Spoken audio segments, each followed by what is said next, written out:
আজকে যে মিছিল সন্দীপন সাহা এবং স্বর্ণকমল সাহা কি বলবেন?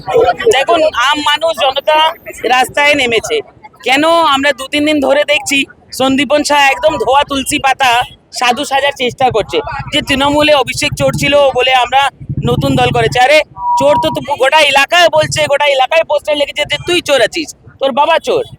তো তার জবাব দিতে হবে না জনতাকে? শুধু অভিষেককে চোর বললে তো না হবে। তুমি তোমরা যা চুরি করেছো, 15 বছর তোমার বাবা এমএলএ থেকে চুরি করেছে, 10 বছর তুমি কাউন্সিলর থেকে চুরি করেছো, আর এই 5 বছরের ভিতরে ভিতরে উনি 58 নম্বর ওয়ার্ডের কাউন্সিলর ছিলেন। হ্যাঁ, চাষিদের জমি চুরি করে ছিনে নিয়েছেন, আর তারপরে ওখানে জোর করে করে জায়গা খালি করিয়ে নিজের গোডাউন বানিয়ে মানুষকে দিয়ে দিয়েছেন, প্রমোটার বসিয়ে দিয়েছেন।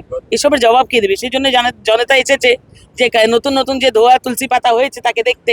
ভালো তৃণমূল হওয়া যাবে না। আরে ভালো খারাপ কি, ওর তো এই অবস্থা। উনি কাউন্সিলর আছেন এক জায়গায় 58 নম্বরে ইন্টালিতে, এমএলএ হয়েছেন, তো আসছেন না কেন? সেই জন্য ইন্টালিকে উঠে চরঙ্গিতে আসতে হয়েছে ওনাকে খোঁজার জন্য। কেন? উনি লাপাতা।